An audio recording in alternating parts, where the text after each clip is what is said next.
तो कैसे हैं दोस्तों आप लोग। तो दोस्तों हम लोग ब्लड को कंटिन्यू करेंगे। आज हम लोग ब्लड क्लॉटिंग के बारे में पढ़ेंगे, यानी प्लेटलेट्स के बारे में पढ़ेंगे। दोस्तों मैंने आपको WBC, RBC और प्लाज्मा के बारे में बहुत ही अच्छी तरीके से पढ़ाया है कि नहीं। हार्ट भी हम लोग कंप्लीट कर चुके हैं। आज हम लोग ब्लड क्लॉटिंग के बारे में पढ़ेंगे, प्लेटलेट्स के बारे में पढ़ेंगे। ठीक है दोस्तों, तो चलिए स्टार्ट करते हैं देर ना करते हुए। आज का हम टॉपिक क्या है मेरा, आज का टॉपिक है ब्लड क्लॉटिंग। ब्लड क्लॉटिंग, ठीक है।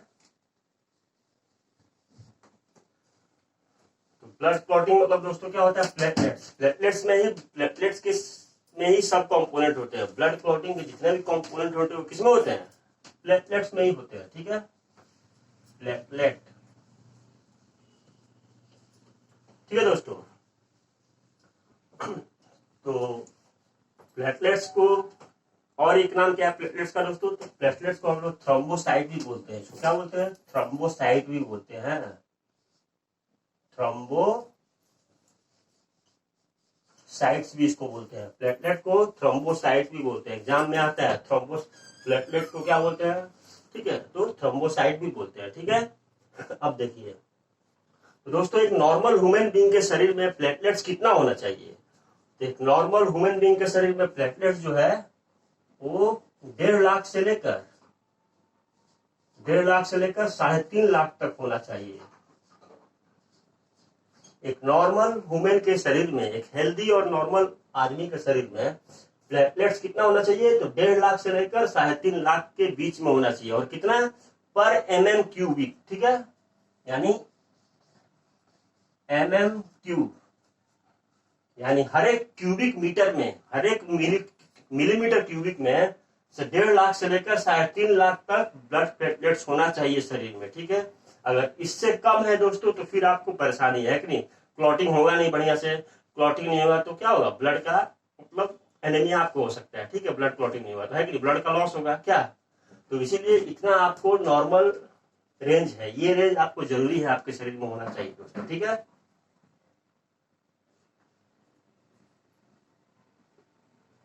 अब तो ये हो गया दोस्तों प्लेटलेट का अमाउंट कितना होना चाहिए हमारे शरीर में।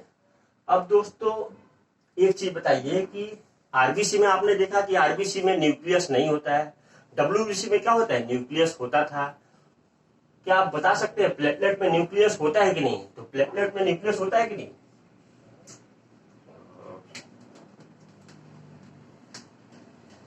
हमारे प्लेटलेट में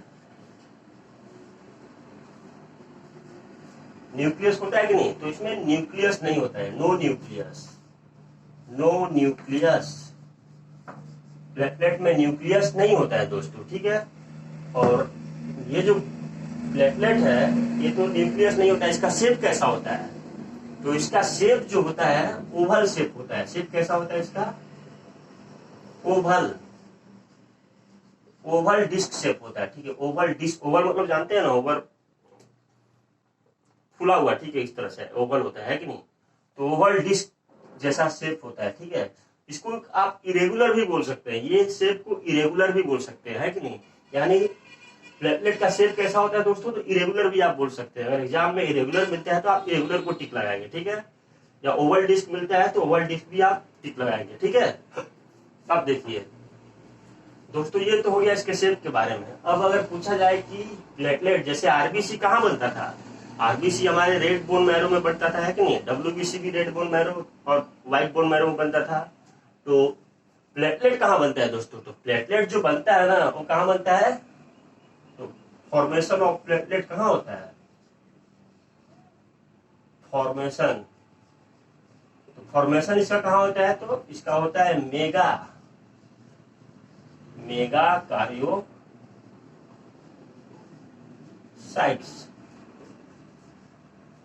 इसका फॉर्मेशन कहाँ होता है दोस्तों, तो इसका फॉर्मेशन होता है मेगा कार्योसाइट में होता है। तो ये मेगा कार्योसाइट पाया कहाँ जाता है, तो ये आपका बोन मैरो में ही एक सेल है, स्पेशल सेल है। बोन मैरो के अंदर ही एक स्पेशल सेल है, जो बोन मैरो होता है ना उसके अंदर ही ये पाया जाता है मेगा कार्योसाइट। ठीक है, बोन मैरो के अंदर। ठीक है,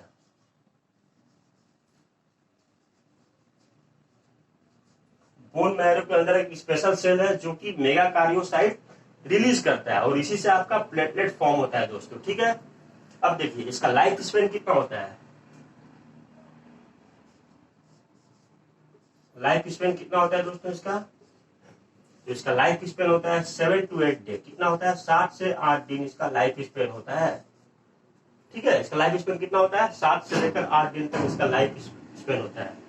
अब दोस्तों इसमें मेजर कंपोनेंट क्या क्या होता है, जो ब्लड क्लॉटिंग होता है तो इसमें मेजर कंपोनेंट क्या होता है, तो इसमें मेजर जो कंपोनेंट होता है वो क्या क्या होता है, कैल्शियम, Ca++, विटामिन के, है कि नहीं, विटामिन के होता है, और क्या होता है, फाइब्रिनोजिन, है कि नहीं, होता है। ठीक है, तो दोस्तों इसका आप एक बार स्क्रीनशॉट ले लीजिए। ठीक है, और हम लोग आगे चलते हैं, आगे हम देखते हैं क्या हमें और पढ़ सकते हैं इसमें। ठीक है, तो चलिए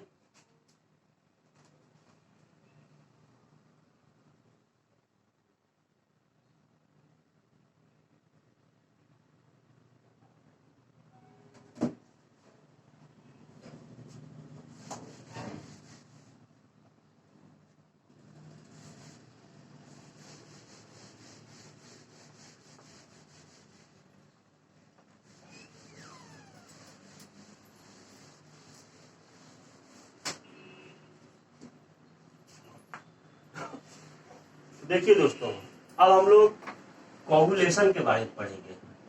ठीक है, वहां तो हमने प्लेटलेट के बारे में पढ़ा, अब प्लेटलेट की सहायता से कोगुलेशन कैसे होता है उसको समझेंगे। ठीक है, कोगुलेशन,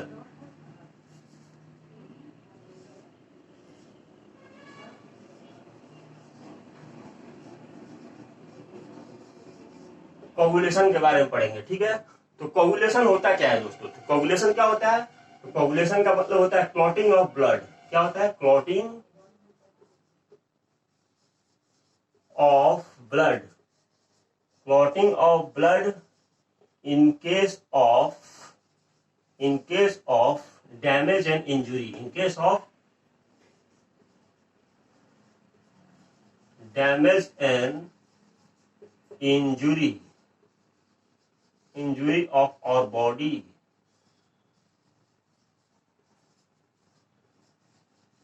तो दोस्तों कोगुलेशन क्या होता है, तो कोगुलेशन क्या होता है, clotting of blood in case of damage और इंजुरी और बॉडी, यानी हमारे शरीर में जब कोई डैमेज होता है या कोई कट हो, हमारे शरीर में कुछ कट जाता है, तो उस टाइम में जो प्रक्रिया होता है, ब्लड का जो जमने का प्रक्रिया होता है, क्लॉट होने का, उसी को हम लोग क्या बोलते हैं, कोगुलेशन बोलते हैं। ठीक है, तो चलिए अब इसका स्टेप के बारे में पढ़ेंगे, स्टेज के बारे में, कौन कौन सा है कि नहीं, इसमें क्या क्या स्टेप है कि नहीं, कैसे हमारा ब्लड क्लॉट होता है। ठीक है, तो चलिए देखते हैं। तो दोस्तों क्या होता है, हम लोग कोगुलेशन के बारे में पढ़ेंगे। ठीक है, तो दोस्तों कोगुलेशन जो होता है, जो प्रोसेस होता है उसको हम लोग क्या बोलते हैं, तो जो प्रोसेस होता है उसको कैस्केड बोला जाता है। प्रोसेस को क्या बोला जाता है, कैस्केड।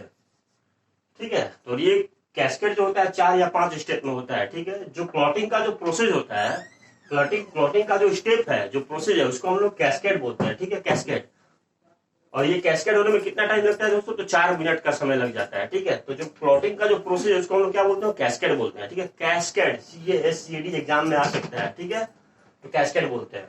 अब देखिए दोस्तों क्या होता है, अगर मान लीजिए हमारे शरीर में कहीं कट जाता है, तो कटने के बाद क्या होता है दोस्तों, हमारे शरीर में क्या है, पूरे शरीर में ब्लड इधर से उधर है कि नहीं, दौड़ते रहता है क्या, तो ब्लड जब इधर से उधर दौड़ते रहता है हमारे पूरे शरीर में, तो जहां कट जाता है तो वहां क्या होता है, जो कटा हुआ पार्ट है वो एयर के कांटेक्ट में आता है कि नहीं।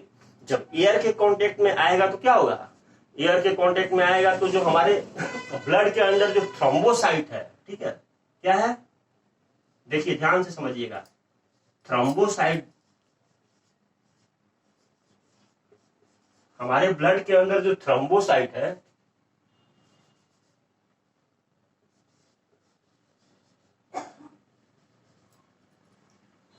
हमारे ब्लड में जो थ्रोम्बोसाइट है वो क्या होता है, एयर से यानी हवा से रिएक्ट करता है।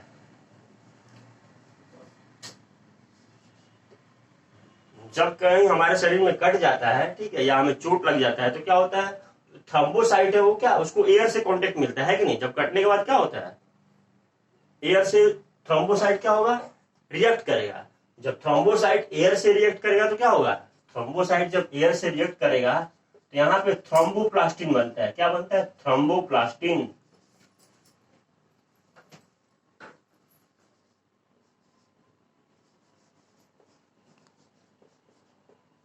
थ्रोम्बोप्लास्टिन बनता है, ठीक है, दिखाई दे रहा है ना। और ये जो थ्रोम्बोप्लास्टिन है, थ्रोम्बोप्लास्टिन तो बन गया, थ्रोम्बोसाइट से एयर जब मिला तो थ्रोम्बोप्लास्टिन बन गया, है कि नहीं। जब थ्रोम्बोप्लास्टिन, अब ये थ्रोम्बोप्लास्टिन क्या करता है, ये थ्रोम्बोप्लास्टिन ये थ्रोम्बोप्लास्टिन कैल्शियम से रिएक्ट करता है, ठीक है, कैल्शियम से रिएक्ट करता है, कैल्शियम आयन से, ठीक है, कैल्शियम आयन से रिएक्ट करता है। और किससे, तो प्रोथ्रोम्बिन से रिएक्ट करता है, कैल्शियम आयन और प्रोथ्रोम्बिन।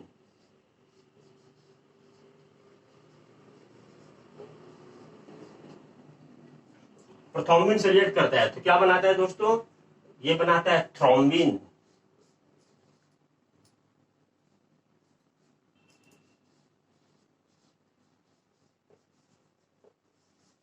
दिखाई दे रहा है क्या, तो थ्रोम्बोप्लास्टिन, यहां जो थ्रोम्बोप्लास्टिन बना है वो क्या करता है, कैल्शियम और प्रोथ्रोम्बिन से, ठीक है, रिएक्ट करता है और क्या बनाता है, थ्रोम्बिन बनाता है, ठीक है दोस्तों।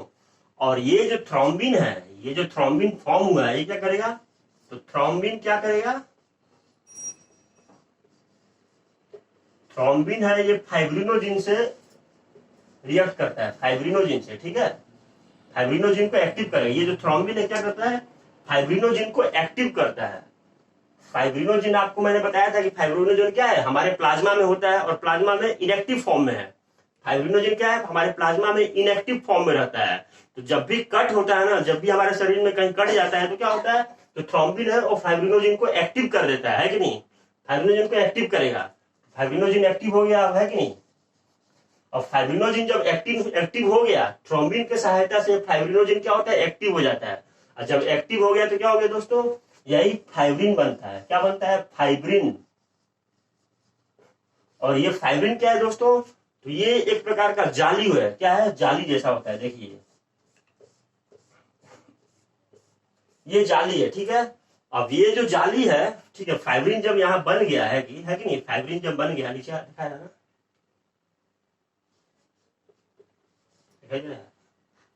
तो ये जो फाइब्रिन अब बन गया, तो ये फाइब्रिन क्या करता है, अब ये तो जाल बन गया यहाँ पे, है कि नहीं, देखिए जाल जैसा बन गया है कि नहीं।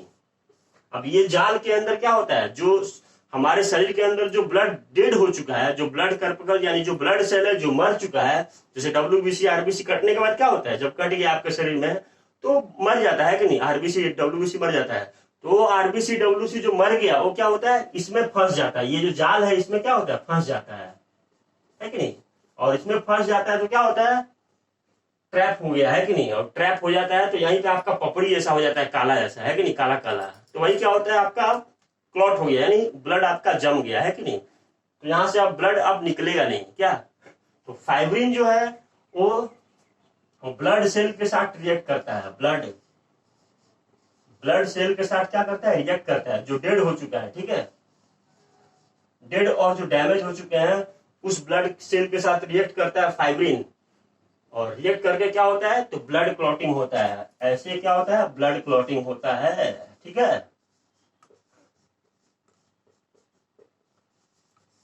तो दोस्तों ये है ब्लड क्लॉटिंग का पूरा प्रोसेस, ठीक है। आपको समझ में आया है, फिर से मैं एक बार अच्छे से समझा दे रहा हूं आपको। देखिए क्या होता है हमारे शरीर में जब कहीं कट जाता है तो क्या होता है, जो ब्लड है उसमें थ्रोम्बोसाइट होता है कि नहीं।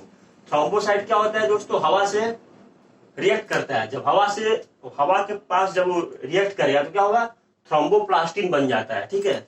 अब ये थ्रोम्बोप्लास्टिन क्या करता है, Ca+ को बोलता है चचा उठिए, इसको उठाता है Ca++ को। और Ca+ क्या बोलता है, मैं अकेला क्या कर सकता हूं, तो Ca+ बोलता है कि रुकिए मैं प्रोथ्रोम्बिन को भी उठाता हूं। तो ये क्या करता है, प्रोथ्रोम्बिन को भी उठाता है, ठीक है। तो thromboplastin plus Ca+ plus prothrombin ये मिलकर क्या बनते हैं, थ्रोम्बिन बन जाते हैं, ठीक है। अब ये थ्रोम्बिन क्या करता है दोस्तों, तो यही थ्रोम्बिन है जो फाइब्रिनोजिन जो इनएक्टिव फॉर्म में रहता है, फाइब्रिनोजिन क्या होता है, इनएक्टिव फॉर्म में रहता है, उसको क्या करता है, एक्टिव कर देता है। यही वो थ्रोम्बिन है जो फाइब्रिनोजिन को एक्टिव कर देता है, जो कि इनएक्टिव फॉर्म में रहता है हमारे प्लाज्मा में। एक्टिव कर दिया तो ये फाइब्रिन बन गया, ठीक है। और ये फाइब्रिन बन जाता है तो यही अब जाल बन गया, है कि नहीं। अब इस जाल से क्या होगा, ब्लड पास नहीं हो पाएगा, इसी में फंस जाएगा, ठीक है, इसी में फंस जाएगा, ठीक है। तो ऐसे होता है ब्लड क्लॉटिंग, ठीक है। फाइब्रिन से ब्लड सेल जो होता है जो डेड हो चुका हो गया, फंस गया तो ब्लड क्लॉटिंग हो जाता है, ठीक है। तो समझ में आया होगा दोस्तों आपको, इस प्रोसेस को क्या बोलते हैं, तो इसको कैस्केड बोलते हैं। क्या बोलते हैं? कैस्केड। ठीक है, ये कैस्केड है, ये जो प्रोसेस है ये कैस्केड है। ठीक है, और देखिए दोस्तों, ये जितना भी आपका रिएक्शन हो रहा है, ठीक है, इसमें क्या है, इसमें एंजाइम यूज होता है। एंजाइम क्या करता है दोस्तों, तो ये जो रिएक्शन का जो रेट है उसको फास्ट कर देता है। यानी ये जो रिएक्शन हो रहा है बहुत ही फास्ट होने लगता है। कब? जब इसमें एंजाइम आ जाता है। ठीक है, इसलिए ये जितना भी रिएक्शन इसमें एंजाइम की सहायता से होता है दोस्तों। ठीक है, और एंजाइम का नाम क्या है, तो एंजाइम जो है उसका नाम है थ्रोम्बोकाइनेसिस। क्या है?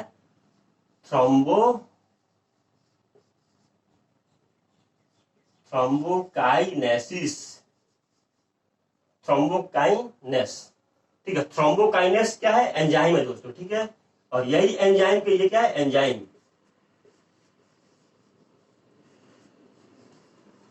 और यही एंजाइम की सहायता से क्या होता है, ये जो रिएक्शन है बहुत ही फास्ट होता है। ठीक है, और आपका ब्लड क्लॉट हो जाता है। ठीक है, तो ये तो रहा दोस्तों ब्लड क्लॉट का पूरा प्रोसेस। आपको समझ में आया होगा, आप स्क्रीनशॉट ले सकते हैं। ठीक है, चलिए हम लोग आगे बढ़ते हैं। आप आगे जो है उसको पढ़ते हैं। ठीक है, चलिए।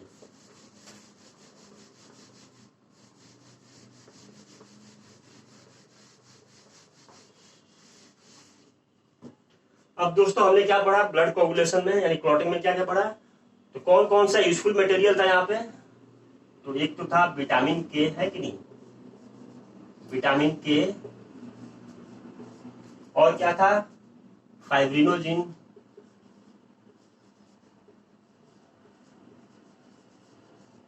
और क्या था, कैल्शियम, Ca++, है कि नहीं, और प्रोटीन भी था इसके अंदर कुछ, फाइब्रिनोजिन प्लस प्रोटीन। तो ये सब मिलकर क्या कर रहे थे दोस्तों, तो यही सब मिलकर क्या कर रहे थे, हमारे ब्लड को क्लॉटिंग में हेल्प कर रहे थे, कि ब्लड को क्लॉट होने में हेल्प कर रहे थे, ये सब मिलकर दोस्तों। ठीक है, अब दोस्तों देखिए क्या होता है, अब हमारे शरीर के अंदर ये सब तो है ही, अगर ये सब है तो अगर मान लीजिए ये एक्टिव हो गया तो क्या होगा, हमारे शरीर के अंदर ब्लड क्लॉट हो जाएगा, ब्लड का थक्का अंदर जम जाएगा ना। तो ब्लड का जब थक्का जम जाएगा तो क्या होगा, ब्लड एक पार्ट से दूसरे पार्ट पे मूव नहीं कर पाएगा। और जब ब्लड एक पार्ट से वन टिश्यू सेल से दूसरे टिश्यू में जब पहुंच ही नहीं पाएगा तो आपको ऑक्सीजन कैसे मिलेगा, ऑक्सीजन नहीं मिलेगा तो क्या होगा, वहां पे ब्रेकडाउन ऑफ ये नहीं हुआ तो आपको एनर्जी नहीं मिलेगा। इससे क्या होगा, आपको आपका मौत भी हो सकता है, ब्रेन हेमरेज भी हो सकता है दोस्तों। ठीक है, हार्ट अटैक भी हो सकता है, कुछ भी हो सकता है। तो इसी चीज को रोकने के लिए हमारे शरीर में लीवर क्या करता है दोस्तों, लीवर क्या करता है, तो लीवर हेपरिन को, लीवर में से हेपरिन का फॉर्म होता है, फॉर्मेशन होता है, हेपरिन। क्या है दोस्तों, हेपरिन। और ये हेपरिन दोस्तों अकेला ही इन सब पे भारी पड़ता है, ये जितने भी हैं इन सब पे ये हेपरिन क्या होता है, अकेला ही भारी पड़ता है। क्यों? क्योंकि हेपरिन क्या बोलता है कि खबरदार तुम लोग अगर आपस में मिलोगे तो ठीक है, मुझसे बुरा कोई नहीं होगा। ठीक है, तो ये हेपरिन क्या करता है, इन दोनों को मिलने नहीं देता है। ठीक है, और इसी के कारण क्या होता है, हेपरिन के कारण ही हमारे शरीर में क्लॉटिंग नहीं होता है दोस्तों। ठीक है, इसके कारण क्या होता है, क्लॉटिंग नहीं होता है। ये एंटी कोगुलेटिंग मटेरियल है। ये क्या है, एंटी कोगुलेटिंग मटेरियल है कि नहीं, ये क्या है, एंटी कोगुलेशन है कि नहीं, एंटी कोगुलेटिंग।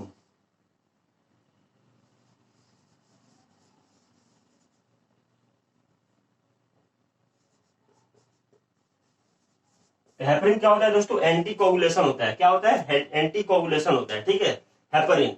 और इसका काम क्या है, तो शरीर के अंदर, हमारे शरीर के अंदर क्लॉटिंग को नहीं होने देना। ठीक है, क्लॉटिंग को नहीं होने देना।